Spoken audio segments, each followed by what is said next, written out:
Assalamualaikum warahmatullahi wabarakatuh.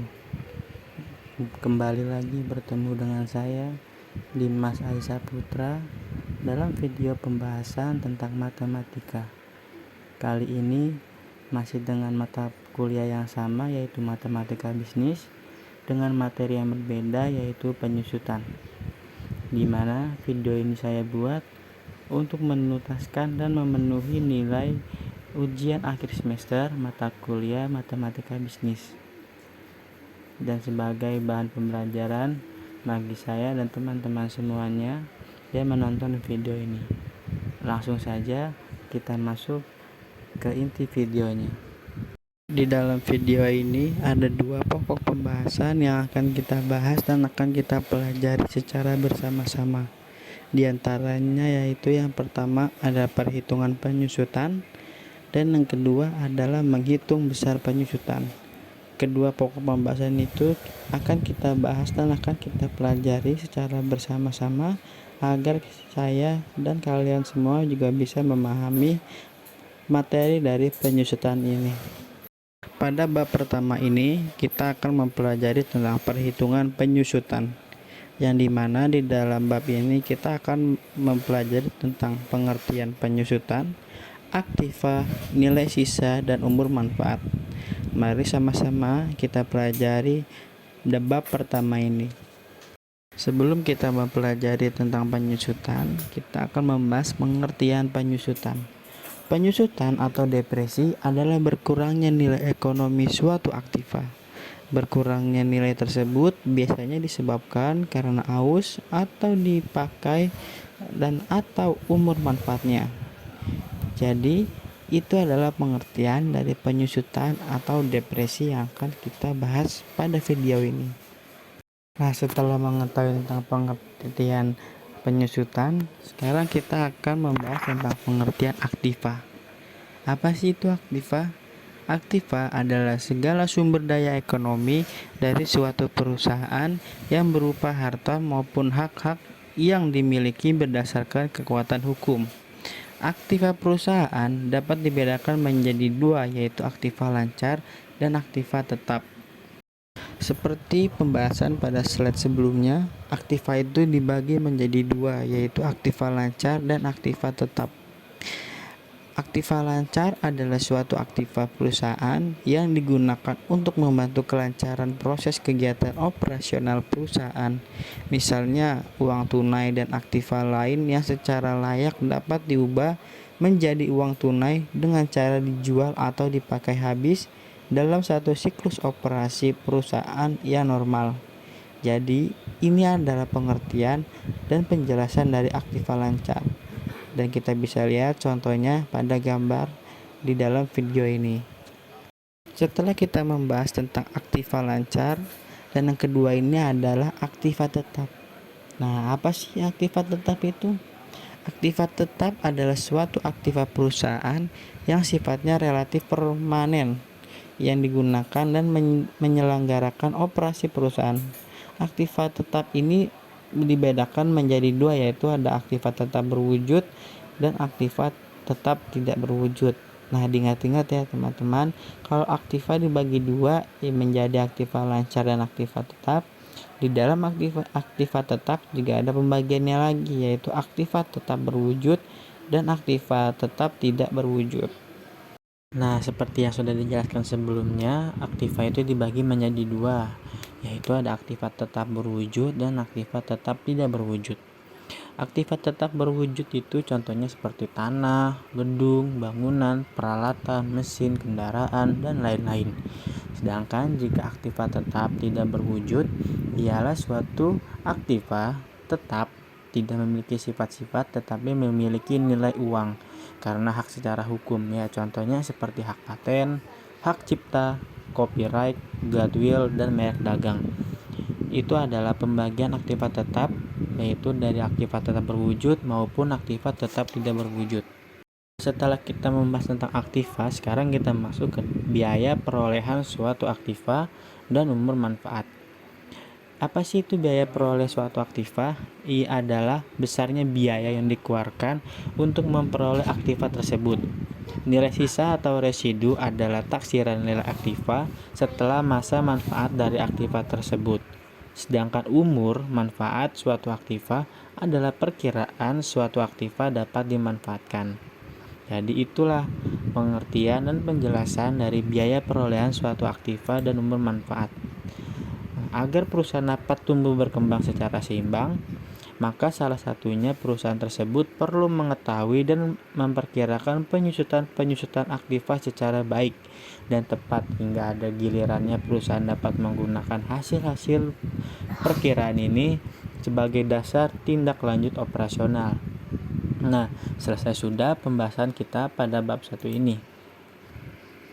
Pada bab kedua ini kita akan menghitung besar penyusutan. Dan di dalam bab ini kita akan membahas tentang metode perhitungan. Apa saja metodenya? Langsung saja kita bahas. Dan untuk teman-teman semua disimak ya penjelasan pada bab kedua ini. Nah, metodenya itu dibagi menjadi 5. Yang pertama itu ada metode garis lurus atau metode persentase tetap dari harga pembelian. Yang kedua ada metode persentase tetap dari nilai buku atau metode saldo menurun. Yang ketiga ada metode satuan hasil produksi atau metode unit produksi. Yang keempat itu ada metode satuan jasa kerja aktiva. Dan yang terakhir atau yang kelima ialah metode jumlah bilangan tahun. Itu adalah kelima metode perhitungan yang akan kita bahas pada video pembelajaran kali ini. Nah, sekarang kita masuk ke metode yang pertama, yaitu metode garis lurus. Metode garis lurus disebut juga sebagai metode persentase tetap dari harga pembelian aktiva. Berdasarkan metode garis lurus, besarnya beban penyusutan tiap tahun adalah tetap.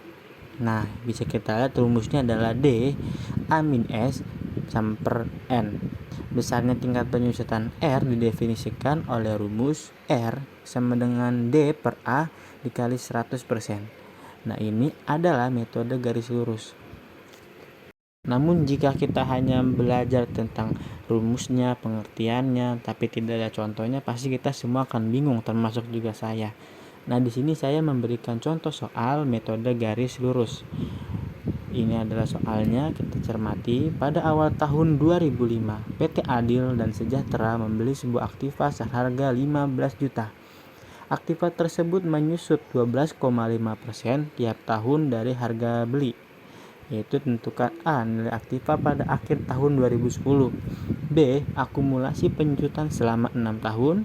C. Umur aktiva jika aktiva tidak bernilai lagi. Maka jawabannya kita harus mencari tahu dulu A-nya berapa dan R-nya berapa. A-nya itu adalah 15 juta. Bagi yang belum tahu, A itu adalah aktiva. R sama dengan 12% atau penyusutannya, yaitu dengan menggunakan metode garis lurus maka menjadi 0,125. Langsung kita kerjakan yang A. Dari awal tahun 2005 sampai awal tahun 2010, yaitu jangka waktunya 5 tahun, maka N sama dengan 5. Nilai buku atau harga aktiva untuk N sama dengan 5 kita misalkan sebagai S5, maka S5 sama dengan A min 5D. Ingat ya, 5-nya dari rentan waktunya, sama dengan A min 5 dikali R dikali A. Maka bisa kita masukkan angkanya, yaitu S5 sama dengan 15 juta dikurang 5 dikali buka kurung 0,125 dikali 15 juta. Maka kita akan mendapatkan hasilnya yaitu 5.625.000 rupiah. Jadi harga aktiva pada awal tahun 2010 adalah 5.625.000 rupiah. Jika soal yang B, akumulasi penyusutan selama 6 tahun, maka jawabannya adalah total persentase akumulasi penyusutan sigma R sama dengan N dikali R sama dengan 6 dikali 12,5%. 12 kali 5%-nya itu adalah aktiva yang menyusut tiap tahun. Maka dapat hasilnya yaitu 75%. Nah, jika sudah mendapatkan hasilnya, bisa kita masukkan ke total akumulasi penyusutan, yaitu yang dimana rumusnya ialah sigma R dikali A. sama dengan 75% dikali 15 juta, maka kita akan mendapatkan hasil yaitu 11.250.000 rupiah. Nah, sedangkan yang C jawabannya sebagaimana itu? Nah, pertama-tama kita harus mencari rumus aktiva pada saat 5. Pada saat aktiva tidak bernilai lagi, maka jawabannya yaitu umur aktiva pada saat S sama dengan 0 atau sigma R sama dengan 100%. Maka kita akan langsung masuk ke rumusnya yaitu N sigma R per R, yaitu yang dimana 100% per 102 per 12,5% sama dengan 8. Nah, jadi umur aktiva jika tidak bernilai lagi itu adalah 8. Jadi jawaban yang A adalah 5.625.000 rupiah, yang B adalah 11.250.000 rupiah, dan yang C adalah 8. Nah, itu adalah contoh soal dari metode garis lurus. Selanjutnya ada metode persentase tetap. Metode saldo menurun dinamakan juga dengan Densling Balance. Dari dalam metode ini, besarnya beban penyusutan tiap-tiap tahun diperoleh dari perkalian tingkat penyusutan R dengan nilai buku awal tahun pada tahun yang bersangkutan. Nilai buku pada akhir tahun ke-1 bisa dikatakan sebagai S1 sama dengan A, RA sama dengan A buka kurung 1 min R. Dan jika yang keduanya bisa dilihat di gambar seperti ini ada terusannya. Dan di gambar ini kita bisa mengetahui rumus-rumusnya untuk mengerjakan metode persentase tetap. Nah, sekarang kita sudah masuk ke contoh soal metode persentase tetap. Kita baca soalnya ya. Pada awal tahun 2005, PT Adil dan Sejahtera membeli sebuah aktiva seharga 15 juta. Aktiva tersebut menyusut 7,5% tiap tahun dari nilai buku. Tentukan A. Nilai aktiva setelah menyusut selama 5 tahun, dan B. Setelah berapa tahun nilai aktiva menjadi 11.771.796,88 rupiah. Maka jawabannya adalah A sama dengan 15 juta atau aktivanya, R adalah penyusutannya sebanyak 5,5%. Nah, langsung saja kita masukkan yang jawaban yang A adalah SN sama dengan A buka kurung 1 min R buka tutup kurung pangkat N. Langsung saja kita masukkan nilainya. A sama dengan 15 juta dikali 1 min 7,5% pangkat 5 karena 5 tahun, dan tadi R-nya 7,5 ya. Selanjutnya kita akan mendapatkan hasilnya yaitu 10.157.806.20 rupiah. Nah, itu untuk jawaban nilai aktiva setelah menyusut selama 5 tahun. Selanjutnya adalah untuk jawaban yang kedua. Untuk SN sama dengan 11.871.796,88 rupiah, maka SN sama dengan A buka kurung 1 min R pangkat N. Nah, maka dari itu kita langsung ganti SN-nya itu menjadi 11.871.796,88 rupiah sama dengan 15 juta dikali buka kurung 1 min 7,5% tutup kurung pangkat N. Dan kita akan mendapatkan hasilnya yaitu 0,95 N. Nah, setelah sudah kita dapatkan hasilnya, langsung saja kita logaritmakan dengan bilangan pokok 10. Log 0,791453125 sama dengan N log 0,925. Maka N sama dengan log 0,791453125 per log 0,925 sama dengan 3 tahun. Jadi nilai aktiva menjadi 11.871.796,88 rupiah setelah 3 tahun. Jadi inilah contoh soal dari metode persentase tetap. Selanjutnya ada metode satuan hasil produksi. Metode satuan hasil produksi ini dihitung berdasarkan tiap satuan hasil produksi atau SHP Jika suatu aktiva dengan biaya perolehan sebesar A, masa manfaat selama N tahun memproduksi sebanyak Q unit produksi atau Q sama dengan Q1 tambah Q2 tambah Q3 dan hingga seterusnya. Dengan berturut-turut merupakan jumlah satuan hasil produksi dari tahun pertama sampai tahun ke N. Dan nilai residunya sebesar S. Maka besarnya tingkat penyusutan R tiap tahun hasil produksi adalah sebagai berikut nih rumusnya. R A min S sama dengan Q. Dan nilai buku pada akhir tahun ke K adalah SK sama dengan A sigma D. Seperti biasanya kita akan memberikan soal agar teman-teman lebih mudah memahaminya. Sebuah mesin fotokopi dibeli dengan harga Rp6.500.000. Mesin itu diperkirakan mempunyai tingkat penyusutan Rp900 tiap 1000 lembar fotokopi yang dihasilkan.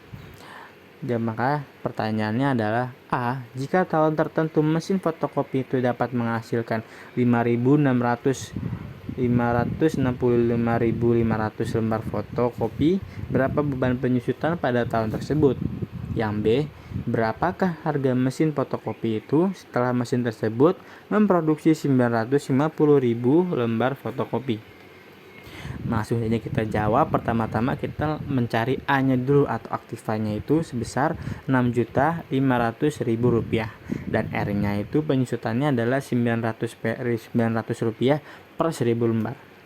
Maka jawaban yang A adalah D sama dengan R dikali Q, di mana itu di R-nya itu ada 900 penyusutannya dan Q-nya itu adalah per 1000 lembarnya. Maka 900 dikali 565.500 per 100. Maka mendapatkan jawabannya yaitu 508.950 rupiah.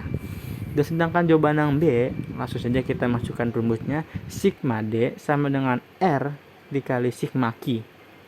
Maka 900 per 1000 dikali 950.000. Maka akan kita dapatkan hasilnya Rp855.000. Nah, namun itu bukan hasil finalnya. Setelah mendapatkan hasilnya, langsung kita masukkan nilai buku setelah memproduksi 950.000 lembar adalah SK sama dengan A min sigma D. Maka sama dengan Rp6.500.000 dikurangi hasil yang tadi yaitu Rp855.000. Maka hasilnya Rp5.645.000. Yang selanjutnya ada metode satuan jasa aktiva. Besarnya tingkatan penyusutan menggunakan metode satuan jam kerja aktiva dihitung berdasarkan tiap satuan jam kerja aktiva. Jika suatu aktiva dengan biaya perolehan sebesar A, masa manfaat selama N tahun memproduksi sebanyak Q jam kerja dan nilai residunya sebesar S, maka besarnya tingkat penyusutan R tiap jam kerja adalah sama seperti rumus satuan hasil produksi yaitu R sama dengan A min S per Q. Dan nilai buku pada akhir tahunnya adalah SK sama dengan A sigma D. Yang terakhir adalah metode jumlah bilangan tahun. Jika suatu aktiva mempunyai umur manfaat N tahun, maka tingkat penyusutan R merupakan bilangan pecahan dari tahun ke tahun. Semakin menurun dengan penyebut pecahan merupakan jumlah N bilangan asli. Jumlah bilangan tahun dari N tahun adalah JBT sama dengan 1 ditambah 2 ditambah 3 dan sampai ke N. Beban penyusutan akhir-akhir tiap-tiap tahun adalah D1 sama dengan N per JBT buka kurung A min S dan seterusnya. Dan jumlah kumulatif beban penyusutan dari akhir tahun ke K adalah sigma D ditambah D1 ditambah D2 ditambah D3 sampai DK. Maka nilai buku pada akhir tahun K adalah SK sama dengan A min sigma D. Sekian pembahasan tentang materi penyusutan dari saya, Dimas Aiza Putra. Semoga pada video pembelajaran kali ini kita mendapatkan ilmu baru dan menjadikan bahan pembelajaran bagi kita semua. Dan saya mengucapkan mohon maaf apabila dalam segi penyampaian saya masih terbata-bata dan terlihat belum menguasai materinya. Tapi semoga video ini bisa bermanfaat bagi teman-teman semuanya. Sekian dari saya. Wabillahi taufik wal hidayah. Wassalamualaikum warahmatullahi wabarakatuh.